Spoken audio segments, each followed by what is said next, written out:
बच्चों, आप चाहे class 9th, 10th, 11th, 12th या फिर आप किसी कंपटीशन एग्जाम की तैयारी कर रहे हो, जैसे नीट है, आईआईटी है, जब जब फिजिक्स के न्यूमेरिकल सामने आए हैं, अधिकतर बच्चों को फिजिक्स के न्यूमेरिकल सॉल्व करने में दिक्कत होती है। तो आज के इस वीडियो में मैं आपको कुछ ऐसे टिप्स एंड ट्रिक देने वाला हूं जिससे आप फिजिक्स के न्यूमेरिकल्स को आसानी से सॉल्व कर सकते हैं। ठीक है, मैं हूं श्रीधर आचार्य और आप सभी प्यारे बच्चों का आपके अपने प्यारे से चैनल जिसका नाम है श्रीधर क्लासेस में बहुत बहुत स्वागत है। तो बच्चों, आपको सबसे पहले फॉर्मूले याद करना ही करना है। ठीक है, चैप्टर वाइज आप शीट बना लीजिएगा, उस शीट पर पूरे चैप्टर के आपको फॉर्मूले लिख लेना है और जिस भी टेबल पर आप पढ़ते हो उसके ठीक सामने उस शीट को आपको चिपका देना है। जैसे आपने रिसेंटली देखा होगा, एक समोसे बेचने वाले बच्चे का नीट में सिलेक्शन हुआ है और जब आप उसके स्टडी रूम को देखोगे तो उसने अपने कमरे में चारों तरफ नोट्स और फॉर्मूले की शीट को चिपका के रखा था और डेली उसने क्या किया था, फॉर्मूलेज का रिवीजन किया था। तो आपको भी यही काम करना है।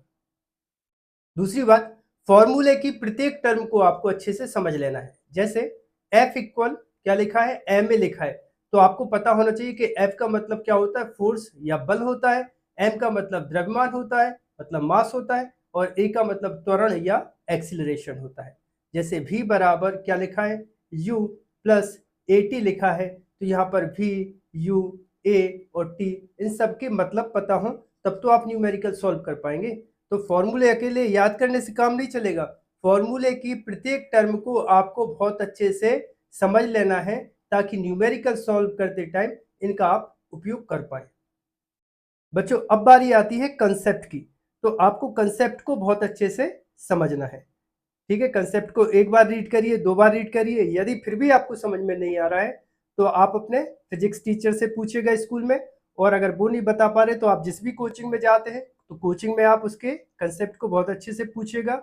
और अगर फिर भी आपको समझ में नहीं आ रहा है तो आप यूट्यूब पर सर्च करिए, कई टीचर्स इसको आपको बहुत आसानी से समझा देंगे। इसके बाद बच्चों आपको क्या करना है, आपको न्यूमेरिकल एग्जांपल्स जो होते हैं उनको सॉल्व करना है। सबसे पहले आप करिएगा इजी वाले, ठीक है, और धीरे धीरे लेवल को इंक्रीज करते जाइएगा। ठीक है, अधिकतर बच्चों की जो बेसिक मैथ्स है वो कमजोर होती है ना, और ऊपर से उनकी कैलकुलेशन भी बहुत ज्यादा कमजोर होती है। तो आपको बेसिक मैथ्स और प्लस कैलकुलेशन को स्ट्रॉन्ग करना है, राइट। और बच्चों, सबसे आखिरी में आपको फिजिक्स के न्यूमेरिकल सॉल्व करने से डरना नहीं है। जैसे ही आपको न्यूमेरिकल दिखे आप उस पर अटैक कीजिए, उसको सॉल्व करने की कोशिश कीजिएगा, लगातार प्रैक्टिस कीजिएगा। आप देखना, आप पर ऐसा समय आएगा कि आप फिजिक्स के न्यूमेरिकल चुटकियों में सॉल्व करना सीख जाएंगे। तो आई होप आप सभी को वीडियो पसंद आया होगा। यदि आप सभी को वीडियो पसंद आया हो तो आप चैनल को सब्सक्राइब करें, वीडियो को लाइक करें और वीडियो को अपने दोस्तों के साथ शेयर करें। मिलते हैं अगली वीडियो में।